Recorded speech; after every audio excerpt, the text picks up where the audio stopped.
দাদা তোমার স্কেল আছে? ধর।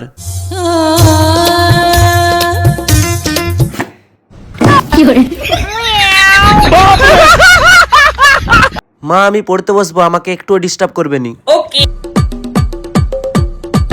হ্যাঁ রে, তোর ছেলে একসাথে এতগুলো বই পড়ে? হ্যাঁ, আমার ছেলেটা খুব পরিশ্রমী, সারা দিন রাত বই পড়ে। আচ্ছা, কিন্তু ছেলেটার এমনই কপাল খারাপ, প্রত্যেকবারই পরীক্ষায় ফেল করে যায়। তোর ছেলে অতগুলো বই কিভাবে একসাথে পড়ে? চল তো দেখি। না যাসনি, ডিস্টার্ব হয়ে যাবে। আরে ডিস্টার্ব করবো নি, চুপচাপ দেখে পালিয়ে আসবো। ঠিক আছে চল, তবে একটাও কথা বলবি নি। আমি কোনোদিনও ওকে ডিস্টার্ব করিনি।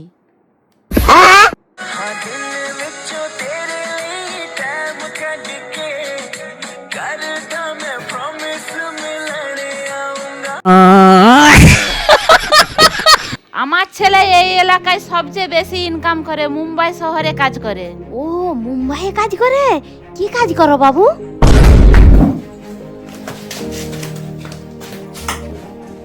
কিছুই তো বুঝতে পারলাম নি। এইটাই তো, কেউ কিছু বুঝতে পারবে নি, কাজ ঠিক হয়ে যাবে। তোর গলাটায় হাত দে। হায়, আমার সোনার চেনটা কোথায় গেল? ভাগ শালা। আচ্ছা কাকিমা, তুমি খালি পেটে কতগুলো কলা খেতে পারবে? খালি পেটে আমি 5টা কলা খেয়ে নেব। কি করে? একটা কলা খাওয়ার পর তোমার খালি পেট কি করে থাকবে?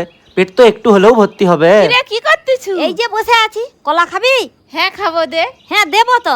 তার আগে বল তো, খালি পেটে তুই কটা কলা খেতে পারবি? আমি খালি পেটে 3টা কলা খেয়ে নেবো। সেটিয়া, তুই যদি 5টা কলা খাবি বলতিস না, তোকে আমি একটা মজার কথা শোনাতাম।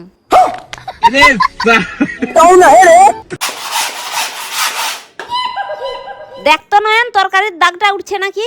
এখনো হলুদ দাগ লেগে আছে, একটুও উঠেনি। এখনো লেগে আছে? এবারে দেখ তো। আরে তুমি কি একটুও দেখতে পাচ্ছ নি? পুরো রুমালটাই তো হলুদ হয়ে আছে। হায় রে, আমি কেন হলুদ দাগ দেখতে পাচ্ছি নি? চোখটা কি আমার খারাপ হয়ে গেছে?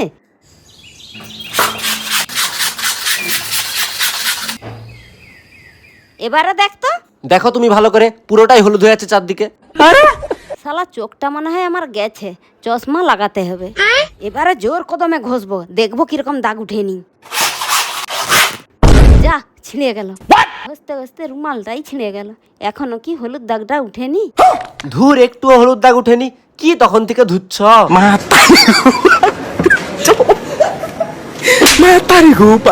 বন্ধুরা, যদি ভিডিওগুলো ভালো লাগে তাহলে এক্ষুনি সাবস্ক্রাইব করো।